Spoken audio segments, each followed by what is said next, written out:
อารามหลวงตำบลสุเทพอำเภอเมืองจังหวัดเชียงใหม่ประเดชพระคุณหลวงพ่อท่านเจ้าคุณพระเทพปริยัติเจ้าคณะจังหวัดเชียงใหม่เจ้าอาวาสวัดเจ็ดยอดพระอารามหลวงตำบลจางเผือกอำเภอเมืองจังหวัดเชียงใหม่พระมหาเถรานุเถระเจ้าคณะพระสังฆาธิการภิกขุสงฆ์สามเณรจุตนจุองค์โดยความเคารพเจริญสุขเจริญปอนปออกไม่ออกศรัทธานาบุญพุทธศาสนิกชนทุกท่าน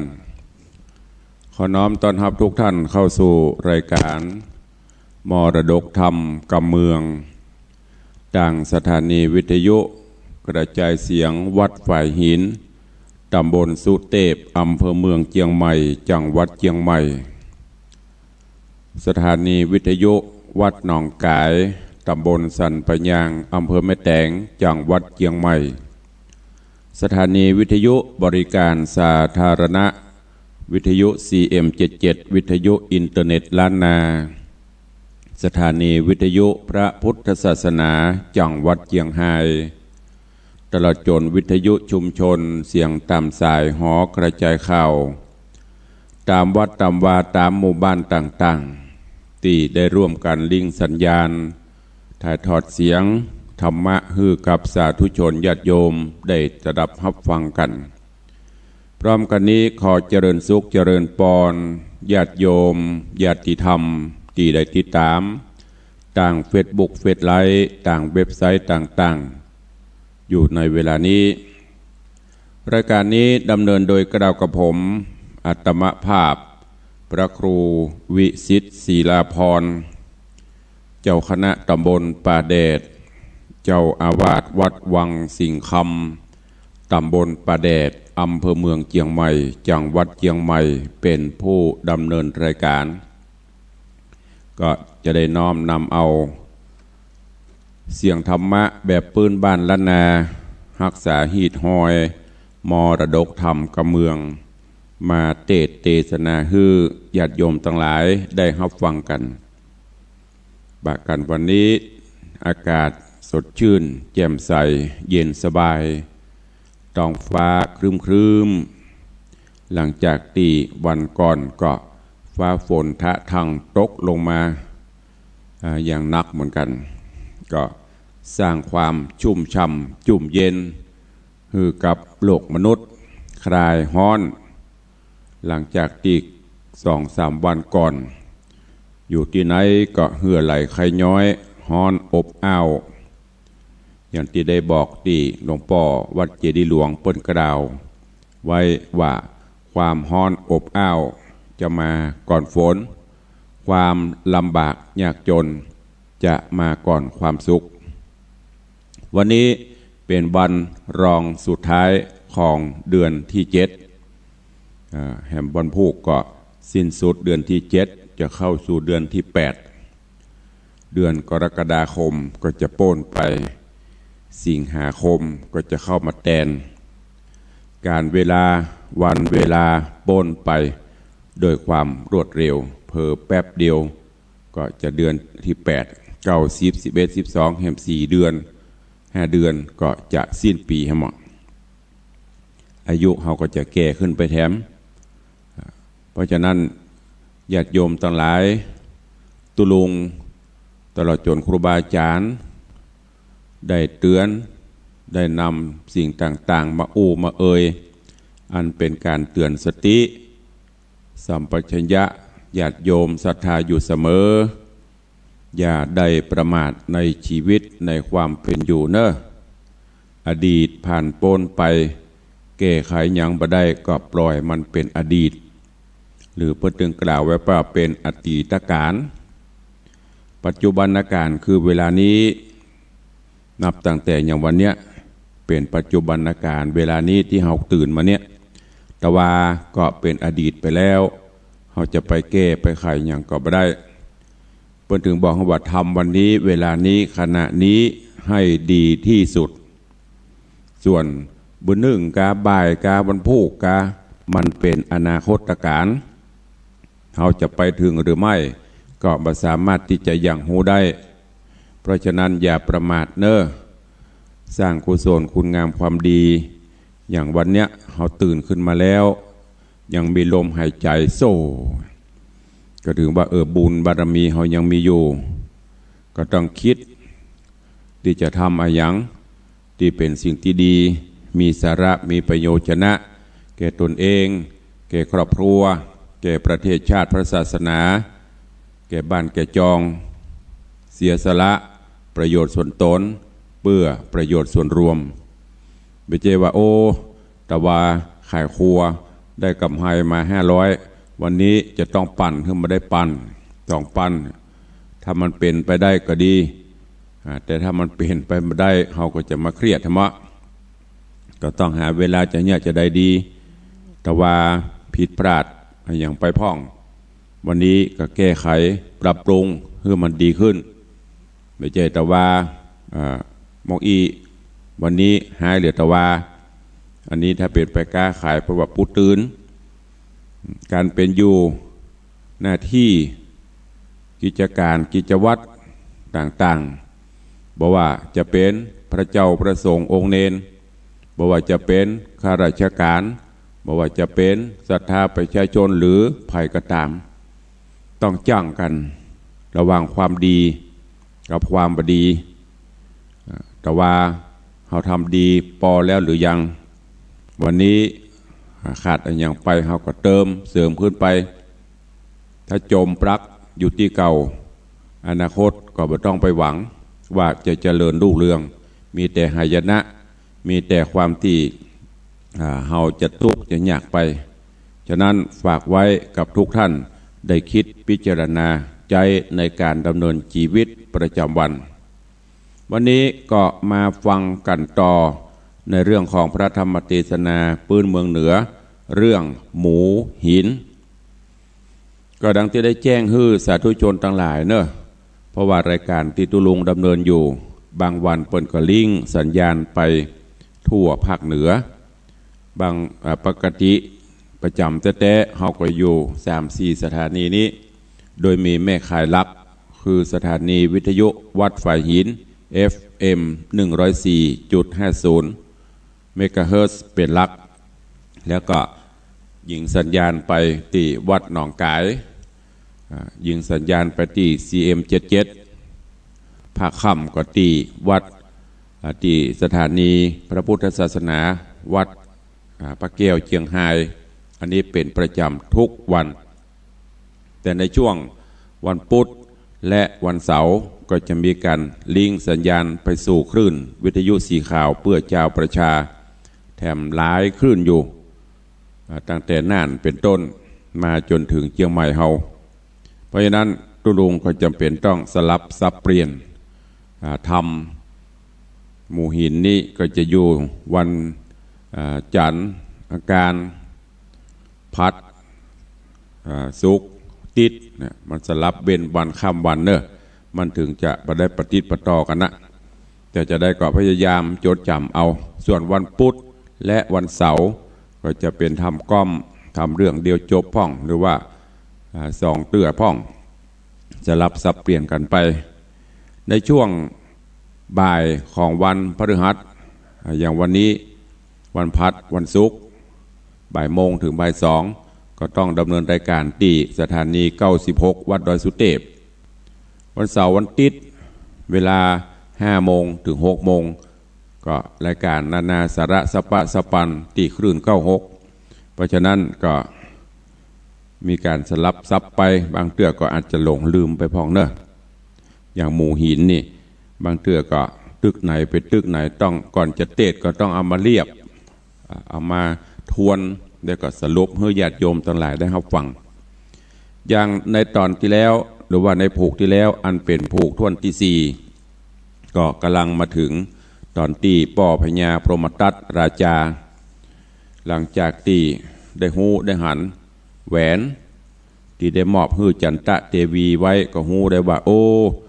เฮาสั่งให้เสียนาอำมาตย์เอานางไปลอยแพไปปล่อยในแพถึงลูกถึงเต้านางคงยังบ่ตายเตื้อถ้านางตายแหวนนี่ก็คงจะมหาละ หรือบ้านก็อาจจะนางตายมีไผมาถอดเอากะก็เลยฮือเสนาอมาตย์ไปสอบถามที่เมืองจำปาที่ป่อพญาเปิ่นได้ยืนโยงปรรณการว่าฮือว่าแหวนนี่เป็นของไผข้าจำได้ว่าแหวนนี่เป็นของเมียข้าเสนาอมาตย์ก็ไปถามป่อพญาเมืองจำปาก็บอกเรื่องราวต่างๆฮือจนกระทั่งเขาต้วยไปจนถึงที่บ้านของป่อเสียถีก็ได้ไปพบไปปะใส่จันตะเทวีทูลเจิญฮือนางปีกบ้านปีกเมืองจันตะเทวีก็บอกว่าโอ้ข้าบ่ไปละอยู่นี่ถึงแม้นว่าจะบ่มียศถาบรรดาศักดิ์บ่มีบริวารพวกพ้องข้าถ้าจะบริพารแต่ข้ามีความสุขใจสุขกายไปอยู่ในบ้านในเมืองมีบริวารพวกพ้องแต่ว่าบ่มีความสุขยิ่งป่อพญาบ่มี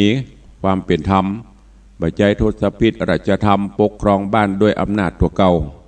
เอาใจตัวเก่าไปใหญ่ซ้ำให้วันดีคืนดีก็ดีบางวันก็ให้ดีข้าจะมาตายโดยใจเหตุประเตอะข้ามไปปิกไปบอกให้ป่อพญาสูเนออันนี้เป็นเรื่องราวในตอนที่แล้วตอนนี้เป็นผูกที่5ตอนที่1ก็เจริญปอนปออกไม่ออกศรัทธาได้ติดตามรับฟังธรรมเทศนาปืนเมืองเหนือเรื่องหมูหินในผูกที่5ตอนที่1ณโอกาสบัดนี้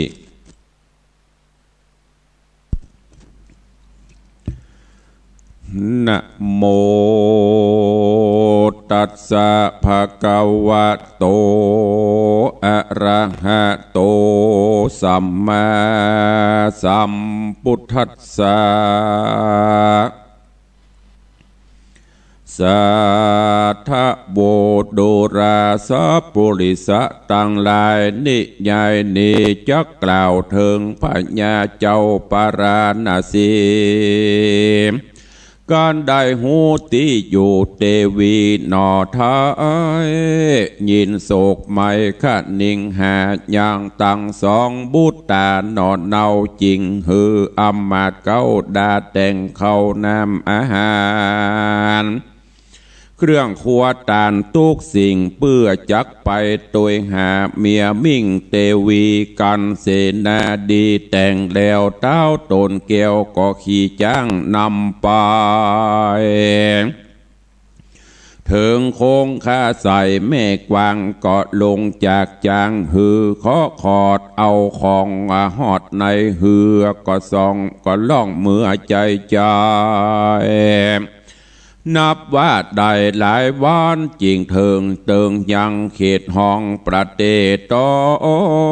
งจำปานกรนอนคืนเดียวลูกเจ้าก็เอากันไต่เต้าเตียวไปถึงเวียงใจภาษาทอันเป็นที่อยู่เต้าที่ราชจำปาก็มีฮอนและนาอันว่าพญาจำปาก็ลงมาฮับเอายังพญาปลาณสีแล้วก็ลีลาขึ้นสู่ใหญ่ในตีอยู่หอคำเอาเครื่องแขกเกี่ยวตำสู่แล้วจริงอูฟู่เจียนจาก็มีแลนาอาทาในกาดละนอนอันว่าพญาปาราณสีก็ไข่กรรมดีบอกกล่าวว่าดูราพญาเจ้าบาดนี้ข้าเข้ามาเปิงสมปานโดยกับด้วยหลานเต้าใหญ่ขอจูงเอาใจใส่สักกรรมข้าได้นำข้าได้กระทำผิดกว่าแล้วได้เนี้ยหือเมียมิ่งแก้วเตวีย้อนอีกาไว้เมียน้อยมาโซนสอดถอยกำพรางข้าเอานางนาอาทายและลูกน้อยใส่แปรไหลหูวาดนางใส่ใจมาอยู่มาเป็นลูกปู่เศรษฐี ขอเจ้ามีกรรมปันบอกฮื้อนางปอกเมืองเดชเตอเมื่อนั้นพญาจำปาด้านกล่าวว่าข้าเดชดาวตันเต้าบุญเรืองเจ้าญาติใดเครื่องใจสังสักญาติเตียงจักใดนางหน่อยนาดเมืองบ่อยาจะเล่นนาเมื่ออ่านแล้วก็ฮืออำมาตย์เสนาเกี่ยวต่างตาโตกแต่งดาดอกไม้เตือเตียนเงินเตียนคำใส่ในขันกันเสนาแต่งแล้วก็ปาเอาเต้าตนเกลียวพรหมทัตราชาเสด็จดีลาไปสู่ในที่เจ้าเฮือนเศรษฐีก็มีงานและนาอ่านว่าเศรษฐีใจยินดี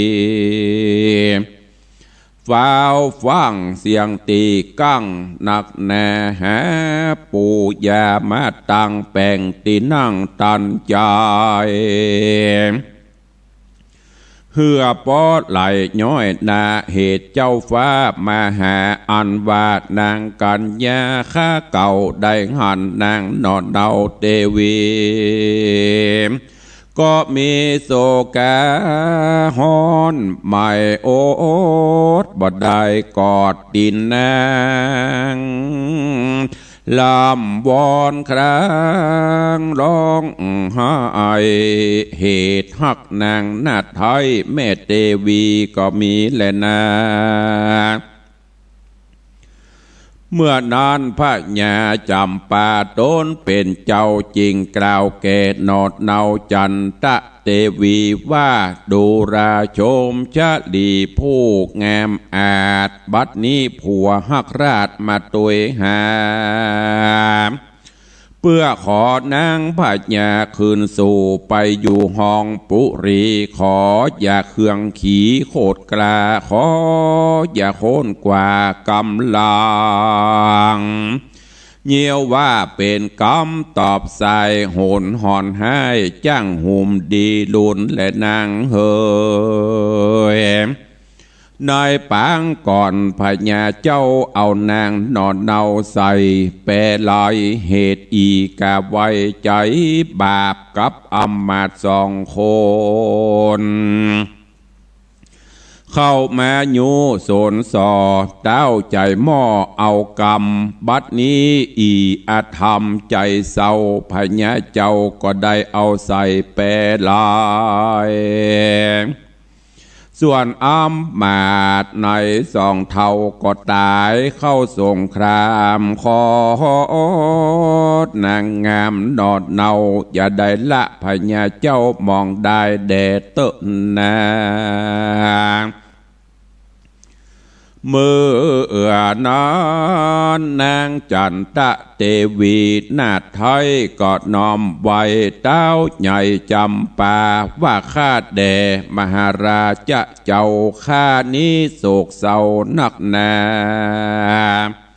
เกิดเถิงสองบุตรตาลูกแก้วปัดพรากแล้วบ่หูอยู่ต่างใดหน้าบุญใส่ช่วยกรรมข้าจริงบ่ตกน้ำเป็นผีอยู่กับพ่อเศรษฐีก็ยังได้กินดีและนุ่งยองบ่หวังคืนสู่ห้องปุรีเยี่ยวว่ามีคนโสนสอเต้าใจหม้อก็จักเอาใส่แปรลายมีกรรมไขเล่าไว้แต่ก่อนไทยเดิมมาว่าแม้ตัวใดได้ดีดมันย่อมบ่ละฮีดเตียนย่อมดีดเลิงและนา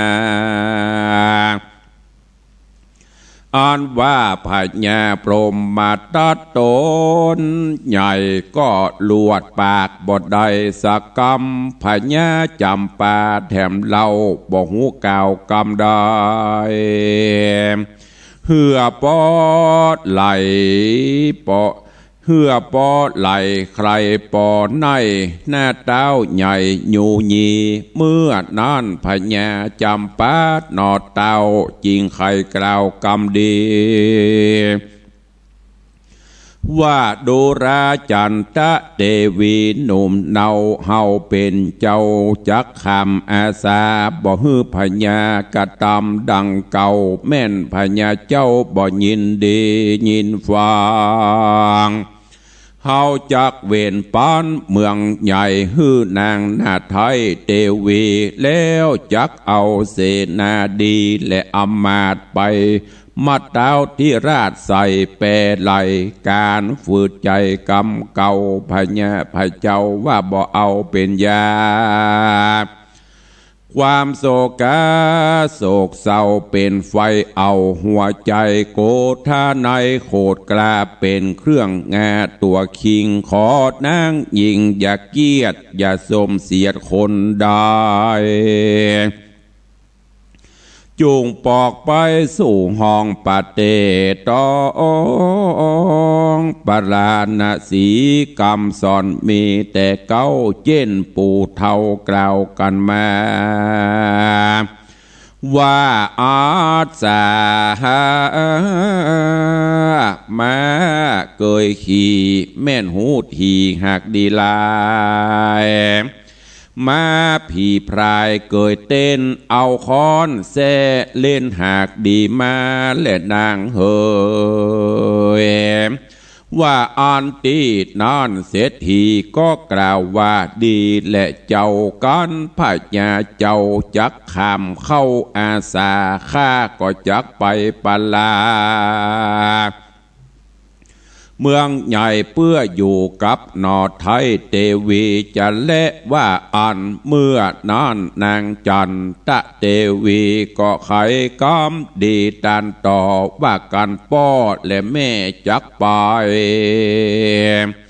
ข้าบอกเครื่องใจสักหยาดข้าน้อยหากยินดีว่าอันก็มิหันแลที่นานอ้ำมาดและเสนานางกันยะใหญ่หน่อยตั้งข้าคอยหมู่ตาสีเขายินดีตื่นเต้นหกฟ้อนเล่นไปมาเสนาพายดอกไม้ย่อคันใส่มือนางสองบุญขวางตั้นเต้าใจจื่นแย้วบานมาสองพญาบ้องแผ่วเหตุใดแล้วกำขัดนิ่งใจก็มิหันและนาอันพระญาจำป่าก็ฮือเสนาแต่งห่างยังจ้างหมู่ปังไปมาดีดไหลใหญ่น้อยตั้งข้าคอยหมู่คนนายตั้งไพรไตและป้อกาทวนนาหมู่เศรษฐีฮือไปส่งนางจันตะเทวีนอละกับพระเจ้าฟ้าปราณสีกันเสนาดีแต่งแล้วเต้าตนแก้วจำปากับพญาปราณสีก็ขึ้นขี่จ้างใจดีไปก่อนนะกับนางนอลาจันตะเทวีเสียงดนตรี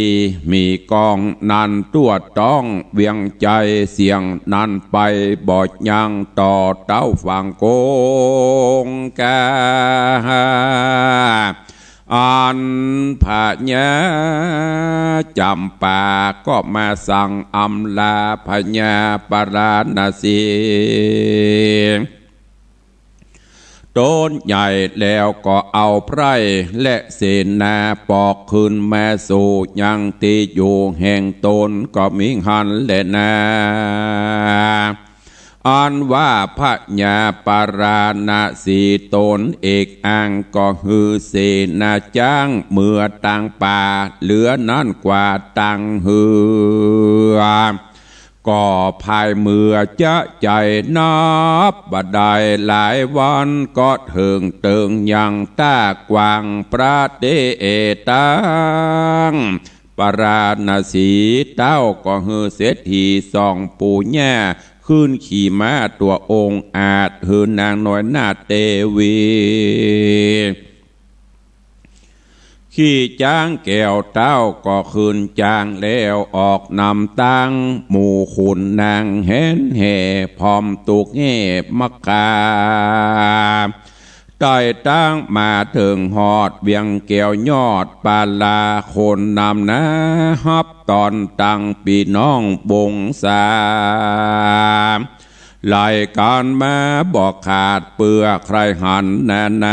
นางราชเทวีก็มีหันแหลน้อยเมื่อนางเทวีมารอดแล้วพาศาสตร์เกี่ยวห่อควางครอบครัวนาวางกองก่อกับพ่อแม่เศรษฐีอยู่สวัสดีกับพญาเจ้าปอยบ่หานลูกเต่าหน่อสองใจน้ำตากลายเป็นเลือดบ่แห้งเหือดสักวันนางได้หันตีนอนเก่าเป็นดังได้หันแน่ลูกเต่าสองคนร่ำเวโวนห้องให้จะใจกล่าวกำพานย่อมือสานใส่กล่าวไว้ถึงเทวดาเจ้าจุวันก็มีหันแหละนาเตนี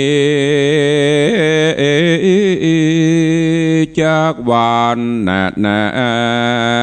จะเล่าถึงยางญาติเก่าแห่งเจ้าปะโลมมาจาลีก่อนและนายจาติหลังปังก่อนเป็นเด็กน้อยอ่อนเข็นใจพ่อแม่ตายละแต่น้อยตุกแค่คอยบ่มีสังการถึงวันมาหอดก็สอดคอกินเป็นอาจินใจตราบอายุได้16 ปีเจ้าก็เข้าสู่ดงรีป่าไม้เสาะไสหาลัวและเครื่องครัวของป่าได้แล้วใส่บาป่ามาขายไปเมื่อง่ายขายเมื่อค่ำดังนี้พร่ำจุวันเอกาติวะสังยังเมตในวันหนึ่งเราเจ้าก็เข้าป่าไม้เสาะได้แล้วป่ามาก็หันใส่ลูกสาวพญา7 ผู้ตอกน้ำมันพันผักกาดอยู่ตังน้ำมันบ่หันไหลสักกากสาวน้อยหากเรือแหงเขาสัตตาแยงหันเจ้าจริงปากเล่ากำไป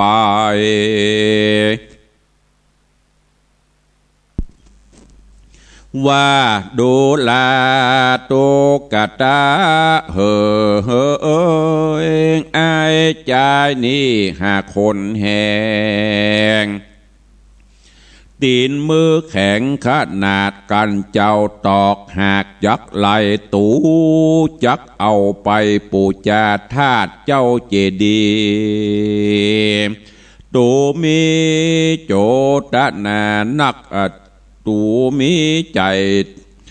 ตานานักแก่วันพูกแต่จักตานขอบวานมึงมาตอกฮือน้ำมันออกปันตูเดเตอว่าอันที่นั่นอันว่าเจ้าตุกตะนอลาใจบอดอันว่าเจ้าตุกตะนอดเนาใจบ่เศร้าศรัทธามีเจตนาอันใหญ่กำค้อนใส่ตังอันว่าน้ำมันพันผักกาดก็ไหลละลาดลงเลีน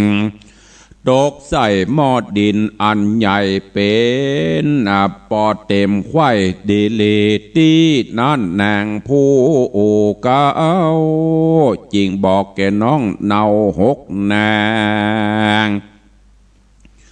ว่าสู่จุงวางหม้อไผ่มันตั้งไว้แล้วแบ่งใส่เฮือสะเมอกันตั้งใจตุกตะนันเราก็แบ่งฮือเต้าดิเลแล้วไข่กำดีบอกเจ้าว่า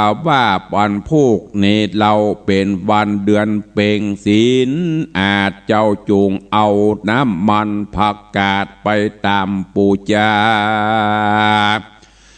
ยังมหา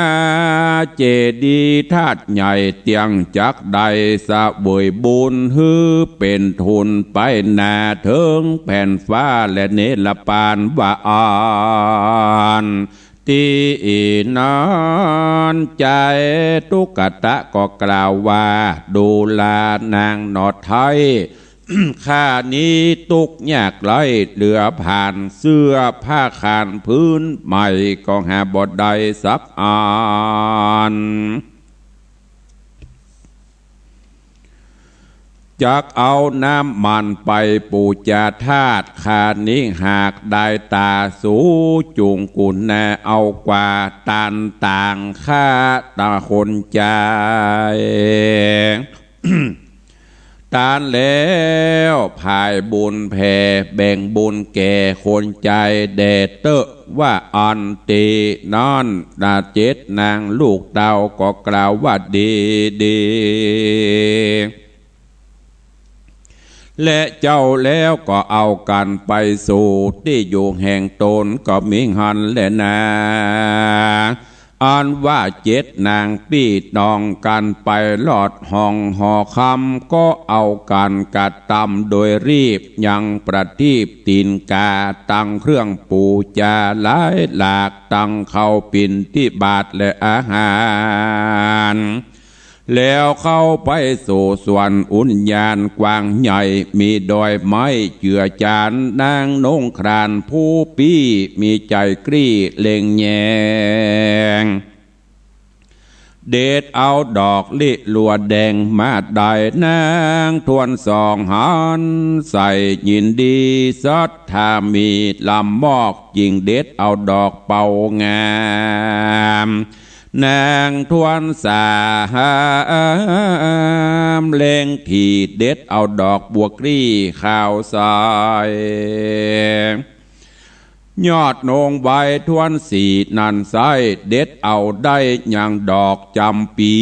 มีใจดีเต้าฟ้าพูดทวนหาเล็งหันเด็ดเอาดอกจันแดงปานบานเรือหอมตุกเมื่อคืนวานนางทวนหกหันที่ใดนางก่อไข่ปูจาจิงเด็ดเอาดอกจันผาหอมอ่อนหอมบ่พรสักยามฝ่ายยิงลามน้องนางน้องหน่อยเด็ดเอาดอกคำยิ่งย่อยหอมอ่อนอ้อยหอมหอยเอาใจตุกไผ่มันได้ดอกแล้วปอกแม่ห่อใจถึงวันในรุ่งเจ้าก็ตกแต่งเขาและประทีปน้ำมันแล้วเอากันใส่ไปใส่บาตรปูจามหาธาตุดวงดียออัญจุลีใส่กล่าวไหวพระธาตุเจ้าพาธนา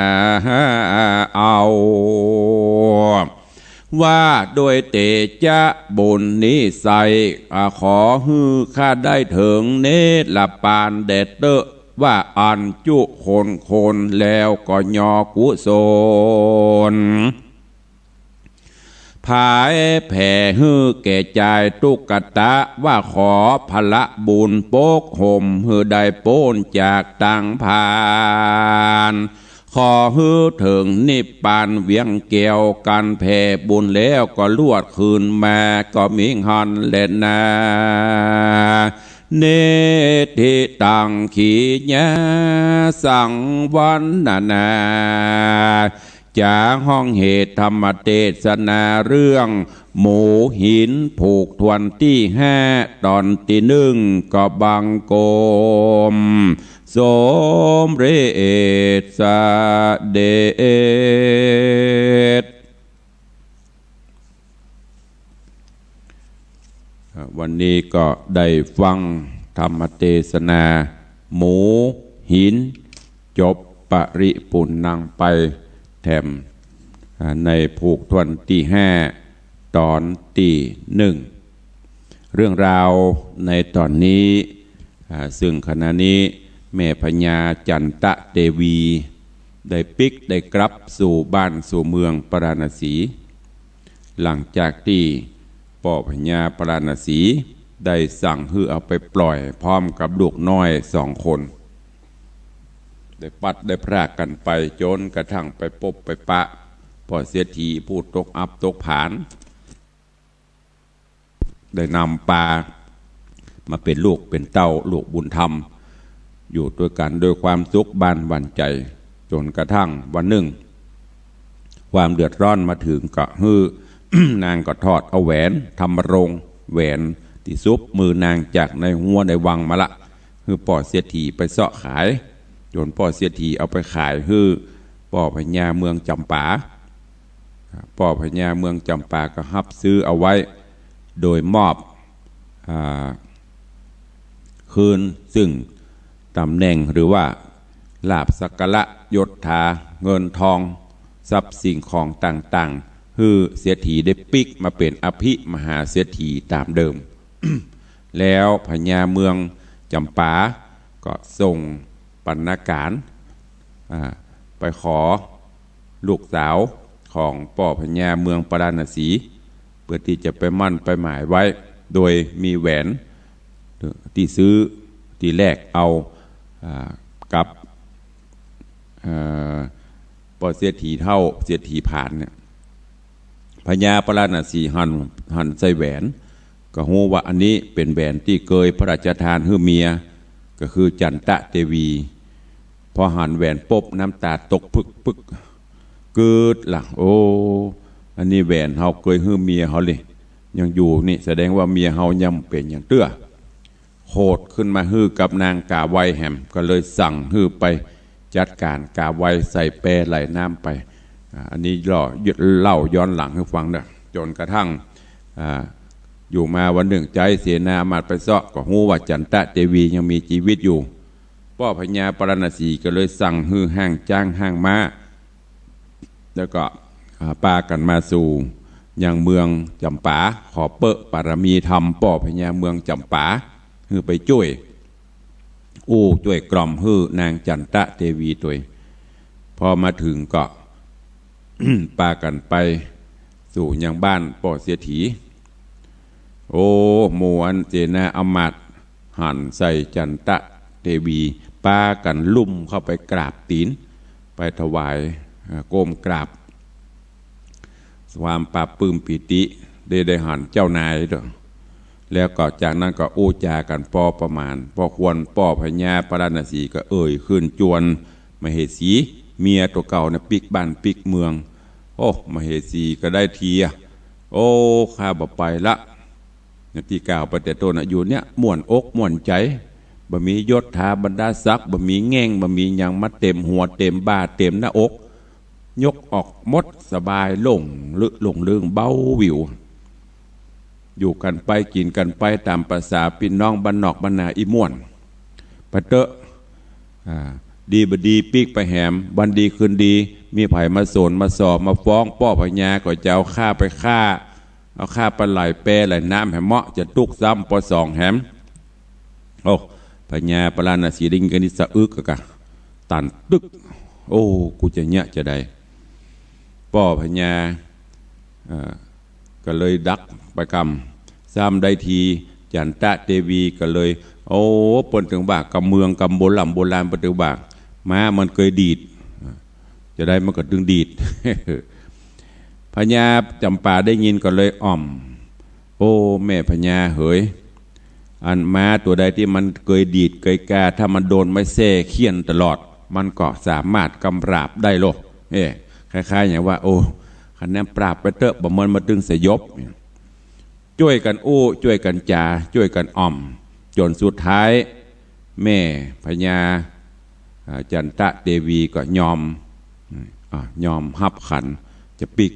ตอนนี้ก็เลยปิกมาบ้านมาจองมาสู่เมืองปาราณสีละเอาพ่อเสียถีแม่เสียถีมาอยู่ตัวมาถึงบ้านถึงเมืองหันตีนอนหันมงเก่าลูกโอ้น้ำตาแทบเป็นสายเลือดเหลียวพอตอนนั้นก็เหมือนตอนนี้ก็เหมือนหันลูกมาต้อนมาเล่นนางกระตุกขเวทนาตุกใจฮะ อันเนี้ยโยมทั้งหลายน้ำจิตน้ำใจของพ่อของแม่นะ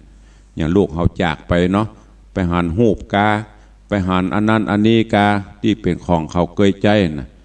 ด้วยความฮักความผูกพันของพ่อของแม่เนี่ยมันถึงตันอกตันใจคือตึงหามันจะอยู่จะได้จะเปลี่ยนจะได้อันนี้ไปมาอยู่ในบ้านในเมืองละย้อนกล่าวถึงยังบุพกรรมหรือว่าเรื่องราวของบรมจารี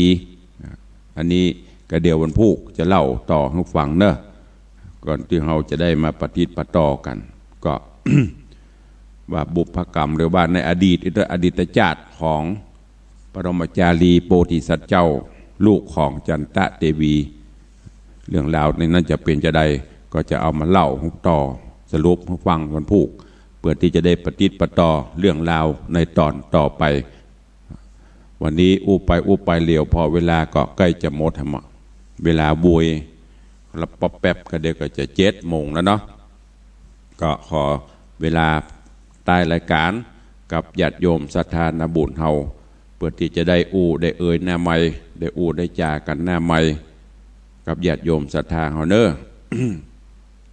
ก็ก่อนที่จะได้ได้จาสนทนาหน้าไม้ตุลุงก็ช่วงนี้ใกล้งานเข้ามาถึงวันเนอะนับถอยหลังก็เหลือเวลาแถมประมาณ20 วันเต็มวันนี้วันพุธ เริ่มถ้านับไปวันที่21 22มันต้องนับละเหลือเวลาแถม20 วันหรือ20 วันเต็มโหยังไม่ได้สหาวจะมาแล้วก็วันนี้เจริญปอน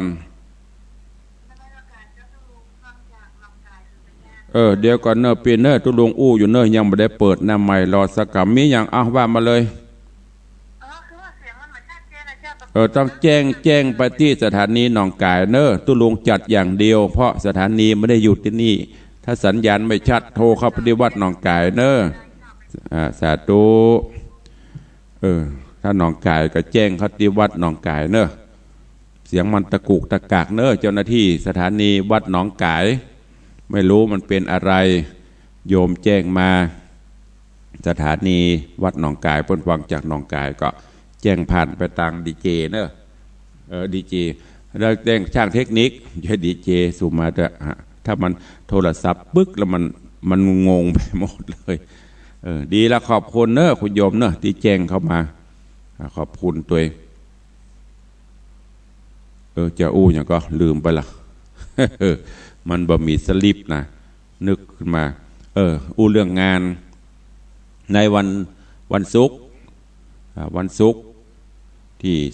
21วันเสาร์ที่22เดือนสิงหาคมเอาสรุปง่ายๆคือเอาวันที่22เนอะเป็นหลักวันที่22เป็นวันสำคัญที่จะได้ประกอบพิธีหล่อพระเจ้าทองคำพระสิงห์คำแล้วก็สืบโหราชตาเสริมบารมีธรรมในโอกาสอายุวัฒนะมงคลครบรอบวันเกิดทุกเจ้าตัวเองคือ2 งานลวดงานวันเกิดและงานหล่อพระเจ้าทองคำเนอะเจิญจวนสาธุชนญาติโยมเฮามิตรรักแฟนรายการเรามาร่วมบุญกุศลด้วยกันเนอะแล้วก็ขอบคุณอนุโมทนาบุญเนอะที่ญาติธรรมญาติโยมเฮาในช่วงนี้ก็เริ่มทยอยตื่นกันขอเป็นเจ้าภาพร่วมบุญกุศลอันนั้นอันนี้มาหลายท่านหลายคนก็ทยอยเข้ามาเรื่อยๆตุลุงก็ดีอกดีใจขอบคุณอนุโมทนาบุญตัวกับทุกท่านเนอะขอบคุณกับโยมแม่กันนิกาจันเงินบ้านจังเขียนอันนี้ก็จะร่วมโมทนาเอาโฮงตาลมาตั้งเป็นโฮงตาลขนมเส้นแกงเขียวหวานโยมแม่เตรียมตาเฉียบแหลมแต่ละปีก็จะเอาโฮงตาลเข้ามาข อบคุณโยมแม่ประณีศิลาน้อยนี่ร่วมเป็นเจ้าภาพต้นเงิน1 ต้น 1,000 บาทเนอะอนุโมทนาบุญขอบคุณกับป้อปันมูลศรีพี่ไอ้นรงค์มูลศรีไม่คือโดยสเก็ตก็ร่วมเป็นเจ้าภาพน้ำดื่ม200 แพ็คก็ขอบคุณตัวอ้าวใครจะอู้ใครจะเข้ามาได้เนอะใครจะมาห่วมงานพ่องไม่ได้มาพ่องอู้จากันหนูว่าใครหัวกันม่วนยำเจ้าเข้ามาได้เข้าใจว่าทางวัดหนองกายคงจะฟังเจ้าหน้าที่ช่างเทคนิคเป็นคงจะปรับปรุงเนาะคงจะปรับขึ้นสัญญาณคงจะดีขึ้นละบางเตื้อมันก็เกี่ยวกับสัญญาณไฟฟ้านะโยมเนอะหรือบางเตื้อกับอินเทอร์เน็ตมันบัดเสถียรกันหลวงพ่อตุลงอยู่ใต้ไปยิงสัญญาณไปวัดไฟหินยิงสัญญาณไปปูนแหมโดมันไก่กันมันก็อาจจะมีพ่องเนอะถ้ามีมันกระตุกจะได้ก็ พี่น้องญาติโยมตั้งเหนือก็โทรเข้าไปที่วัดหนองกายเนอะเพราะว่าโทรมาหาตุลุงก็แก้ยังไม่ได้ก็แจ้งผ่านไปเดี๋ยวเพิ่นก็จะปรับปรุงอันนี้เป็นประโยชน์ของทุกท่านขอบคุณกุโยมอย่างก็ตะกี้ผู้พิการทางสายตาเพิ่นติดตามตลอดแจ้งผลการรับฟังเข้ามามีก่อนนี่ใครจะใครจะแจ้งผลการรับฟังยามเจ้าเข้ามาเด้อเข้ามาได้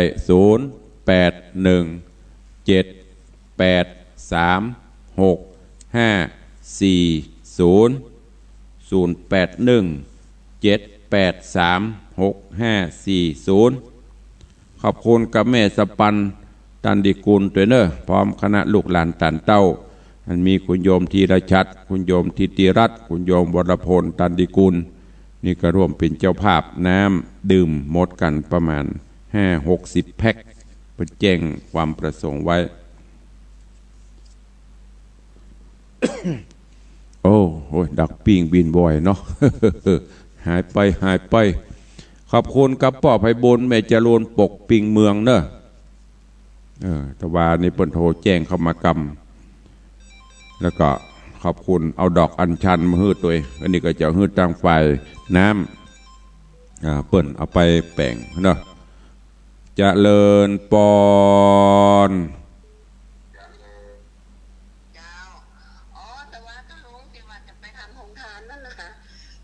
ใส่จื่อแฟนเพราะว่าก่อนนรินทร์จันเงิน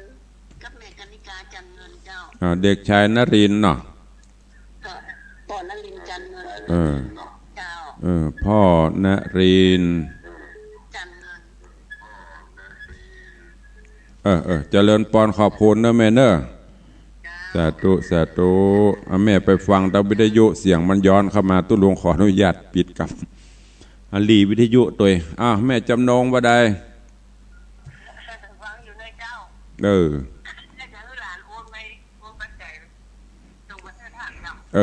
ถ้าจะได้กระโทรบอกเนอะมาเป็นยังเอาพร้อมบ่าโอนแล้วก็บอกก็ได้สาธุอนุโมทนาเด้อเจริญปอนขอบคุณแม่จำนงเขื่อนคุมเจริญปอนฮัลโหลเจริญปอนนมัสการก็แค่ไอ้เนี่ยก็อู้มาเชียว่าสถานีหนองคายก็อู้ที่เหรอว่ามันเน็ตเจ้าแทรกแม่นั่งเนี่ยนั่งฟังเนี่ยนะท่านอู้ท่านไปตลอดนะแต่ว่าตรงนี้เพิ่งแทรกเข้ามานั่นดีละขอบคุณนะแม่เนอะสาธุเจริญปอน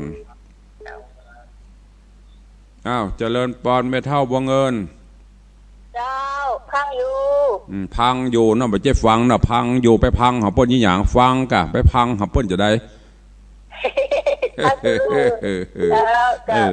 ขอบคุณเด้อไม่เท่าเด้อตุเจริญปอนไม่เท่าเปิ้นอู้ประชัดพังอยู่เน้อล่ะไปพังหาเปิ้นเจริญปอนไปศาลน่ะพ่อครูว่าจะได้วันที่อันยังก็โอ้ยเดี๋ยวฮะวันที่4ก็วันที่2นะมันอย่างปดโทธรรมโมสังโฆ ฟังตึงวันฟังตลอดเนาะเจ้าฟังวันนี้บ่ได้ฟังแต่ว่าก็ไม่ได้ฟังแต่ว่าไปมาลิมเหียไปมีอย่างวันที่4ที่2จะไปไหนเดี๋ยวก่อนฟังก่อนเนอะจะบอกให้นานแล้วจำตัวเนอะเดี๋ยวก่อนฟังอู้แทรกเตี้ยฟังก่อนพี่วิทยุด้วยกะดูมันเยอะอยากแล้วฟังแล้วอู้บุหูแล้วบอกฟังบุหูเรื่องวันที่21วันที่22มาวันเสาร์ที่22เดือนหน้านี่เนอะจะน่ะมันไปลืมไปอย่าจำไว้เนอะจดใส่กระดาษทั้งแต่วันที่22เนอะเจ้าจะจนจมูกไปได้นำโรงทานไปหน่อไก่น้ำไปบ่จะไปให้ไปหอมไปมีเงินไปให้หอมอย่างก่อนเนาะอย่าได้ก็ได้สุดแท้แต่จะเมตตาเจ้าสาธุอนุโมทนาเด้อเจริญพรเด็กหญิงยังก็เด็กหญิงเสาคำกำแพงแก้วอยู่ปะแปะอยู่ปะแปะปูนกันบ่นั่นเสาคำกำแพงแก้วนะโดฟังจื่อเนาะเสาคำกับแม่บ้านอุ้ยอยู่ในอยู่ปูนนี่เนาะเจ้าปะแปะบ่เนาะสาธุเด้อเด็กหญิงเสาคำกำแพงแก้วดอกจื่อก็งามน้ำก็เพราะแต่อยู่ในอยู่ปะแปะปูนป่าดอยขอบคุณอู้เซลเล่นบ่ได้เนอะสายต่อไปขอบคุณเจ้าแม่จันดีเนอะแม่จันดีวิสุทธินันโทเข้ามาวัดตะกี้ตุลุงอู้อยู่แต่วัดหนองไก่เปิ้นแก้ไขละสัญญาณคงจะชัดเจนดีละเนี่ยเป็นผลประโยชน์นะที่ตุลุงโทรมาเนี่ยเปิ้นฟังเปิ้นก็หูแล้วก็เปิ้นได้แก้ฮื้อเวลามันดีๆดักปิ้งเวลามันลุก็โทรเข้ามาเดือดฮื้อตุลุงอย่างนี้มันต้องโดนปรับจะเลินปอนเจ้าข้าพเจ้าฟังอยู่เนอะสแกงเมาสแกงอยู่ฮะกะเจ้าฟังถึงวันอ่อนดีฟังถึงวันแต่บอกห้อมกระทำสักวันเนาะถ้านี่ก็จะไปห้องเลยท่านถ้ามันนี้มาตึงนี้เนาะถ้ามันบันนี้มาตึงมันนี้เนาะสาธุอู้เล่นบ่ได้เจริญปอนเด้อจากดอยสะแกงเปิ้นนอนหงายนอนนี่สะแกงตลอดขอบคุณเวลาหมดเวลาอู้กันนัวค่อยหัวกันนวลนำเจ้าเนออันใดที่อู้ออกไปบ่ม่วนบ่เพราะสนอหูสู่มาอาภัยด้วยวันนี้เวลาหมดเวลาขอนำรายการจากทุกท่านไปก่อนติดตามรับฟังหมูหินในตอนต่อไปวันพุธเนออยู่ดีมีสุขเหมือนกันทุกคนกราบขอบพระคุณท่านผู้อำนวยการสถานีทุกสถานีเจ้าหน้าที่จ้างเทคนิคทุกท่านเนอขอบคุณญาติโยมที่ติดตามมากันกูคนยัตตาโลธรรมาวัตันติอายุวันโนสุขัง